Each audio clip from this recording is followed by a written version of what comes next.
My name is Michael Anderson. I was born in Parkville area in 1972. I grew up in a dysfunctional family.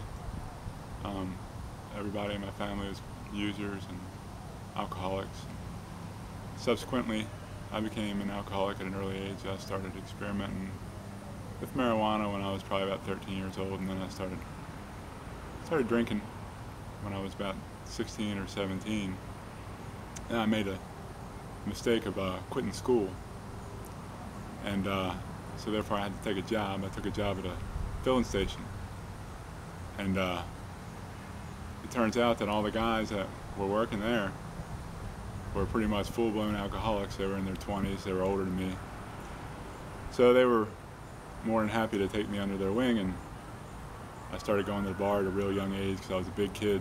So I started going to the bar probably around 18, and I became a blackout drunk. I drank real heavy. I would lose large portions of the night. You know, next 1 minute I'd be out at the bar with my friends, and then the next minute I'd be waking up in bed, not even knowing how I got home, or what I did, or who I'd been with, and that went on. That went on for the better part of my 20s, all the way up into my early 30s.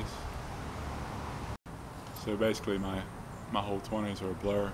I drank so hard that I have very vague memories of a lot of things. So, in May of 2004, I had off work that day, and my alcoholism had gotten so bad at that point that I was, on days off, I was drinking in the morning when I'd wake up. But I had off for work this day, and I was broke as usual, so I was home, and I went down to the mailbox, and my tax check was there. So it was a happy day because now I had money to drink.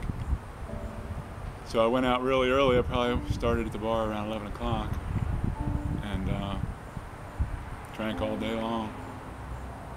I went to a couple different bars, ended up at my favorite bar, and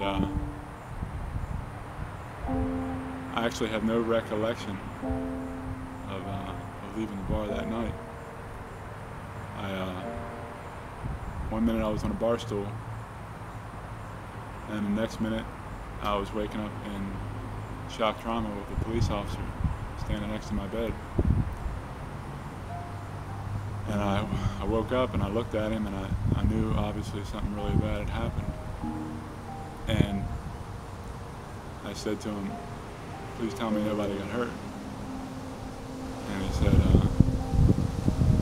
2 people are killed, and there's a 3rd person in critical condition, and they're probably not going to live either. And I knew right at that moment that my life was over as I knew it. And it's a very hard thing to live with. The time came on July 9th where I turned myself in. My lawyer called me and told me I had been arraigned, so we went down and turned me in, and I went to Baltimore City Jail, and they had set my bail at $500,000, so there was no way that I could get out on bail. So I had to sit in city jail for 5 months until my trial, and that was a really scary experience because I had never been locked up before, and it was the first time that I had been separated like that from my friends and family, and I was all on my own. So the very first cell they put me into was a copy of the New Testament and a Daily Bread, and I was by myself, and it was my first exposure to the Word of God. I was out on the tier one day and found some literature about salvation and the sinner's prayer and salvation through Jesus Christ. So, and I took it back to my cell and I prayed, and I prayed the sinner's prayer, and I guess that day I was saved. My first day of prison, I was at ECI, and I was in the day room, and I was staring straight at the TV, but I really wasn't looking at anything. I was just pretty much scared to death. I didn't know how to act or what to do. So I was sitting there by myself, and this man came up next to me. He sat down, and he said, "Do you know Jesus Christ?" And I said, "Well, I think so. I just prayed for salvation." He said, "Oh, well, that's good." He said, "My name's Kevin." He said, "I run a Bible study here in the day room every day at 12 o'clock, and you're welcome to come." So right from the beginning, God had placed me in a situation where there were other Christians. I ended up doing 6 years on 12. I'm home on parole. Throughout my incarceration, I read a lot and did a lot of correspondence courses and got to know the Lord. And I was transferred to a pre-release facility. One day I was listening to the radio, and I heard the introduction to a gospel program that was from Perry Hall Baptist Church, and I thought that was pretty neat because it was pretty close to where I was from. So I listened, and I listened to Pastor Jeff.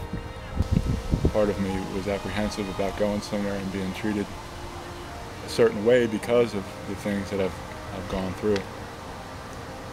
But my experience couldn't be better, and I'm pleased to be a member of Perry Hall Baptist Church, and I couldn't be happier, and I just thank everybody for being so gracious and loving.